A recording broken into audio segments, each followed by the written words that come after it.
Assalamualaikum warahmatullahi wabarakatuh.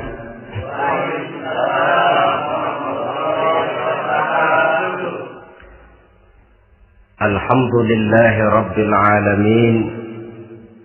Wassalatu wassalamu ala ashrafil anbiya'i wal mursalin, Sayyidina wa maulana Muhammadin wa ala alihi wa ashabihil mujahidin at-tahirin, amma ba'd. Saudara hadirin kaum muslimin rahimakumullah. Dalam kehidupan sehari-hari kita selalu berhadapan dengan dua hal yang berlawanan, dengan dua hal yang kontroversial kata orang sekarang, yang kita diharuskan memilih satu di antara kedua hal itu.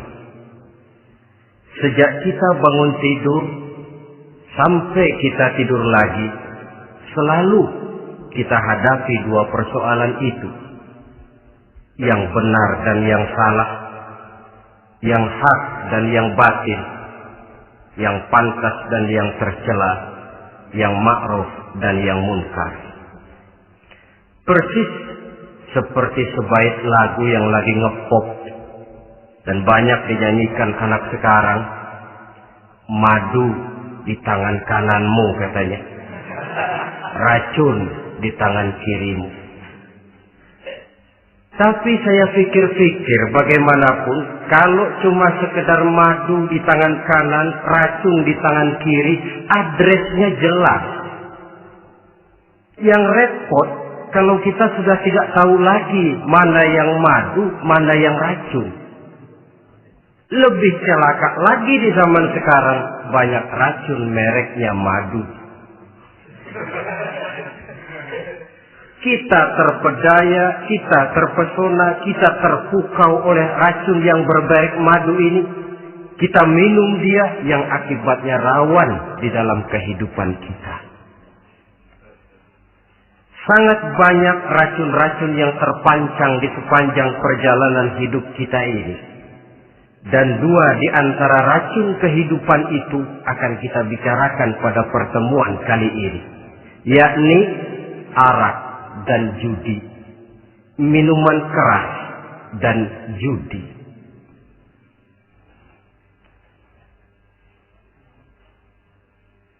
Sebagai yang kita maklum bahwa Islam bertujuan memelihara kemuliaan manusia yang diciptakan fi ahsani taqwim, dalam bentuk yang paling sempurna.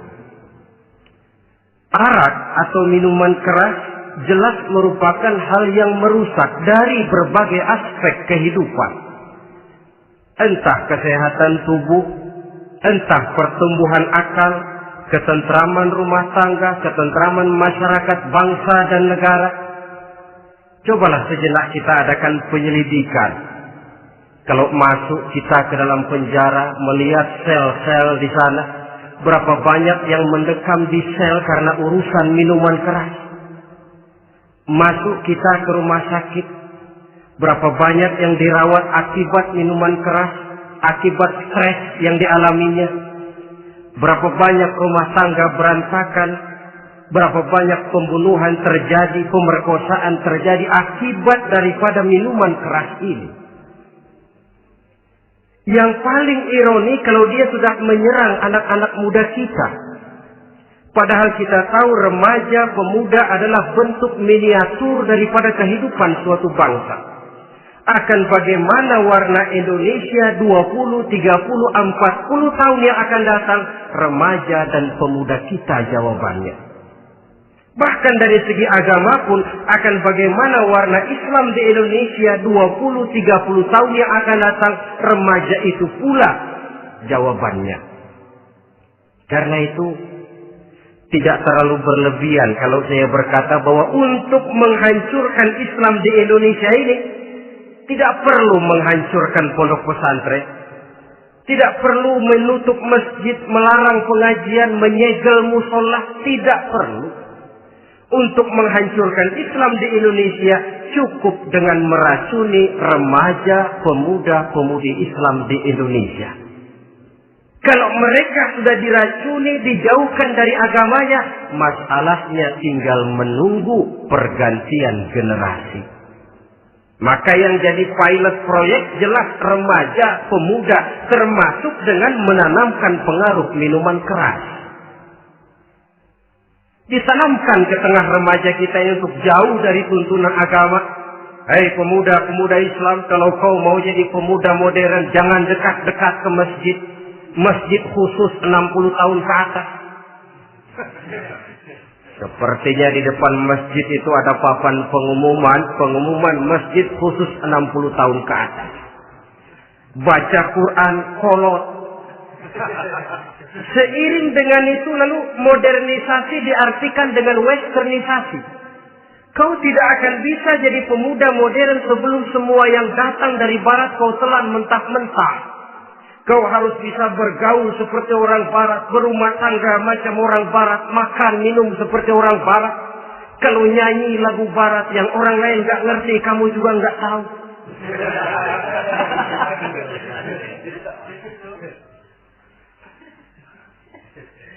Anutlah itu free love yang pada gilirannya akan mengarah kepada free sex alias samenleven.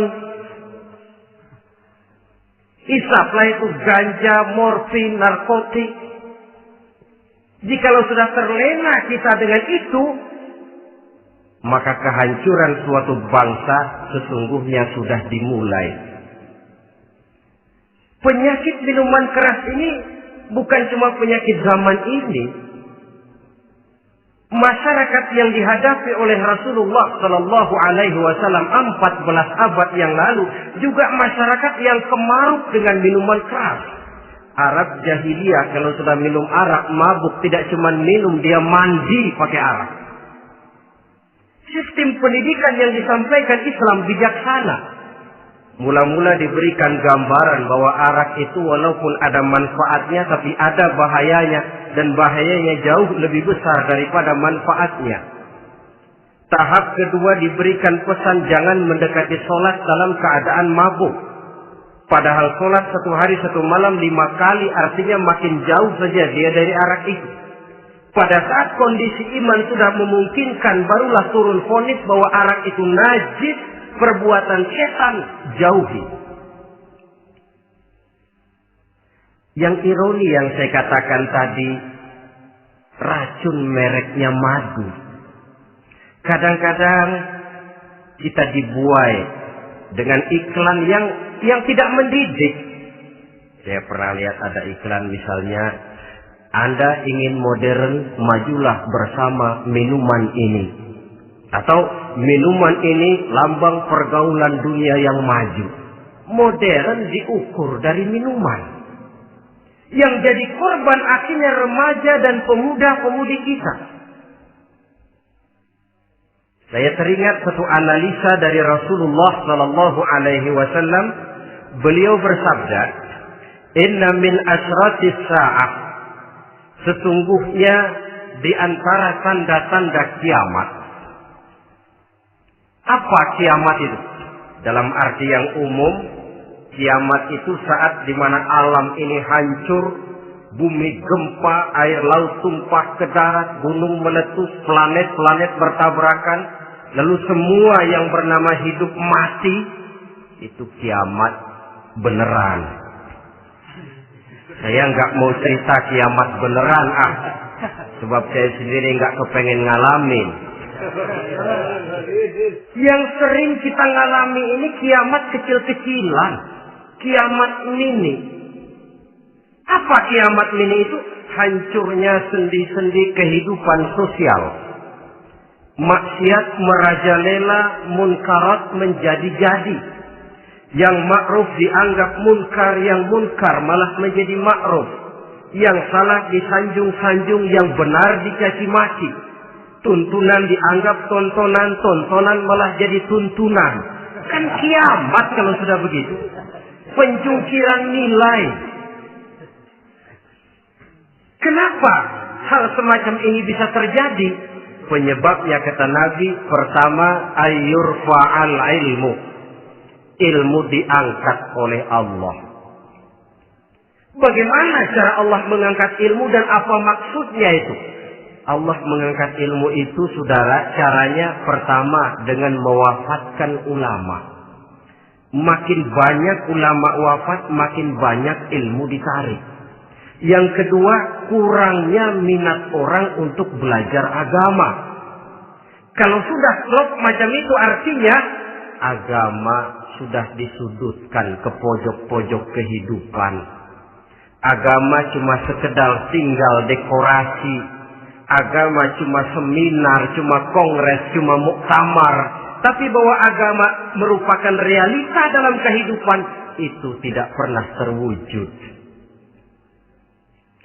Kalau ulama sudah tiada, minat orang belajar agama berkurang, maka ajaran Allah tidak lagi didenungkan orang. Dikala itu, wa yuzharul jahlu, akan muncullah kebodohan. Nampak kebodohan di mana-mana. Muncul permissive society, masyarakat yang merasa boleh hidup dengan kaidah serba boleh. Tidak ada halal, tidak ada haram. Tidak ada hak, tidak ada batil. Semuanya serba boleh. Kalau sudah begitu kondisi masyarakat, terjadilah apa yang dianalisa oleh Nabi. Dikala itu, wayabsu zina. Zina dikerjakan berterang-terangan.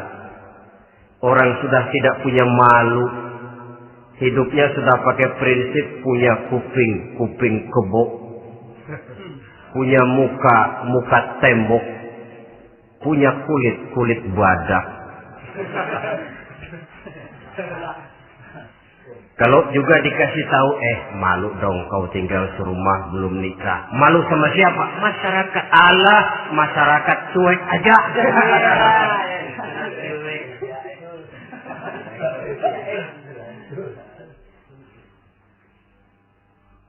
Bukankah realita kalau kita ikuti surat-surat kabar, berapa banyak sudah gadis-gadis bergelimpangan jadi korban? Berapa banyak bayi-bayi yang lahir ke alam ini tanpa harus tahu kemana dia mesti manggil bapak. Yang akhirnya mengalami keterakisan, dimasukkan ke dalam kantong plastik, dibuang ke tempat sampah. Kalau itu sudah terwujud, muncul efek negatif yang kedua. Wa yushrabal khamr. Arak, minuman keras jadi kebanggaan. Anak muda belum nyohor kalau belum bisa mabuk. Yang gak mabuk dianggap kolot. Kampungan loh. Bikin malu baru kena segelas aja udah miring. Cengeng. Temen kita hebat sampai nyungsep di got. Yang nyungsep hebat. Ya, kalau cuma yang hancur kehidupan pribadi.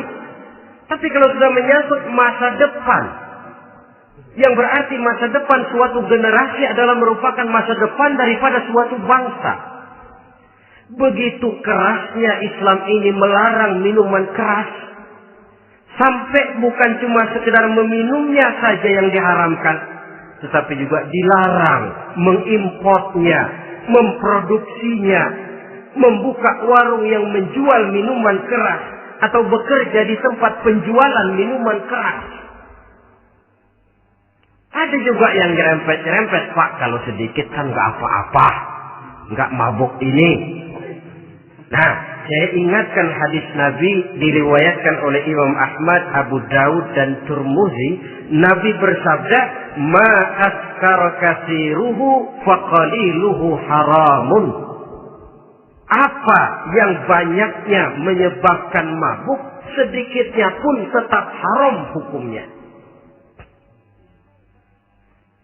Memang barangkali mungkin ada manfaatnya, tetapi bahayanya jelas lebih besar ketimbang manfaat yang bisa timbul daripada jenis minuman keras itu sendiri. Dalam hadis lain, Nabi pesankan, "Man kana yu'minu billahi wal yawmil akhir, fala yaq'udu ala ma'idatin taduru 'alaiha al-khamru. Siapa yang beriman kepada Allah dan beriman kepada hari akhirat, jangan dia duduk di dalam satu pertemuan yang di dalam pertemuan itu diedarkan minuman keras. Masuk ke dalam lingkungan macam itu saja tidak diperkenankan. Kenapa? Asyariku fi syarri syarrun. Bersekutu dengan kejahatan, jahat juga hukumnya. Semalam kamu mabuk ya? Enggak, temen. Saya cuma ngebeliin aja kok.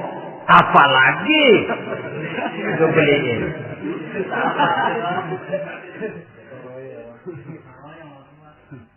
Sebab apa? Dalam keadaan mabuk, orang tidak lagi bisa berpikir secara logik. Daya kontrol hilang, artinya perbuatan sudah tidak terkontrol lagi. Yang pertama. Yang kedua, IQ tidak akan tumbuh dan berkembang secara normal seperti yang kita harapkan.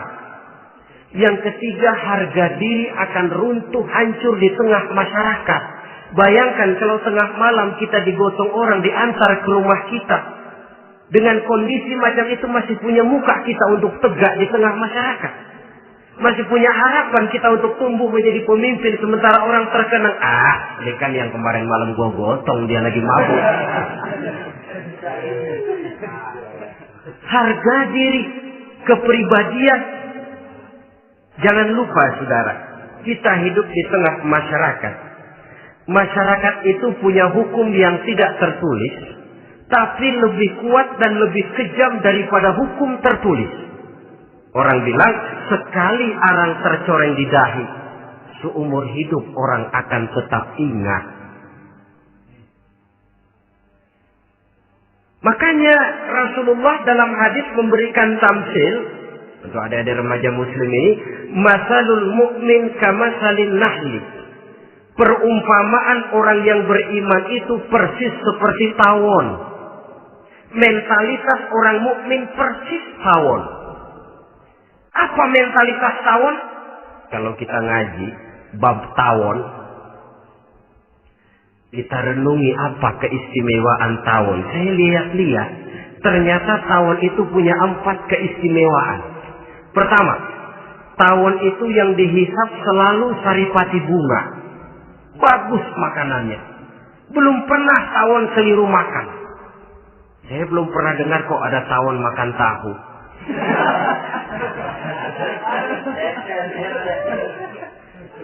Yang dimakan selalu saripati bunga. Artinya apa? Orang mukmin perutnya itu perut selektif. Yang dimakan yang baik-baik, yang diminum yang baik-baik. Yang baik menurut agama itu adalah yang halal, thayyibat. Perutnya selektif, bukan perut asbab. Kalau asbab puntung apa saja masuk ke dalamnya. Tapi mukmin perutnya ini selektif.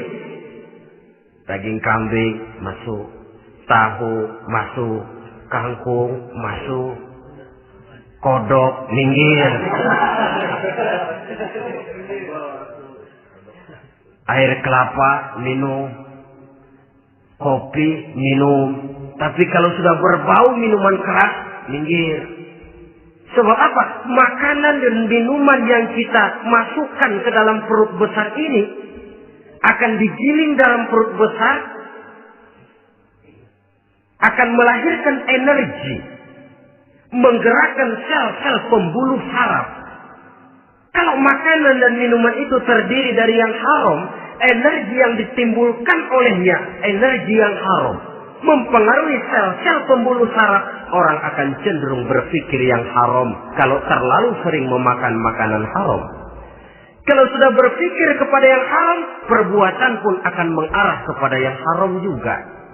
Contoh kecil aja dah, ada nggak maling mikirin majelis taklim?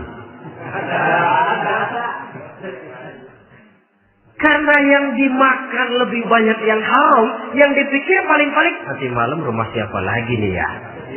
Sudah mengarah ke sana.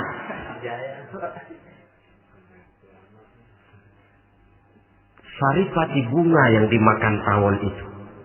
Lalu tawon yang kedua saya lihat, yang dikeluarkan selalu madu. Artinya apa orang mukmin itu? Kalau dia berkata, perkataannya mengenakan orang. Kalau dia berbuat, perbuatannya membawa manfaat bagi orang. Kalau kakinya melangkah tentu ke tempat yang ada gunanya. Yang dikeluarkan madu, bukan racun. Indah tawon itu. Yang ketiga, tawon saya lihat, kemanapun dia hinggap, tidak ada dahan patah. Artinya apa? Orang mukmin dimanapun dia tinggal, kemanapun dia pergi, pantang jadi biang kerok buat lingkungannya. Pantang menimbulkan kerusuhan dan keonaran. Tidak ada cabang patah dimanapun tawon hinggap. Tapi juga yang keempat, saya lihat-lihat tawon itu, jangan coba-coba diusik. Satu kali dia diusik, kemana orang lari? Nyilem masih ditungguin. Tawon. Tapi kalau nggak diusik, nggak ada tawon usil ke pasar nyariin orang. Ketika dia diusik, inilah saatnya saya harus mempertahankan kehormatan diri saya. Dia pun bangkit. Artinya apa? Orang mukmin tidak boleh nyari-nyari musuh. Tapi ketemu musuh tidak boleh lari. Musuh jangan dicari, bertemu pun jangan lari. Mentalitas orang mukmin seperti tawon. Yang dimakan baik, yang dikeluarkan baik. Kemana dia tinggal tidak menimbulkan keonaran buat masyarakat. Tapi juga sanggup menjaga dan mempertahankan kehormatan dirinya. Kalau konteksnya dengan masalah yang sedang kita bicarakan, minuman keras. Saya katakan, jangan lupa subscribe di channel Aji Neng Ngaji, supaya channel ini dapat berkembang, dan Anda dapat mengikuti ceramah-ceramah yang lain dari Kiai Haji Zainuddin MZ.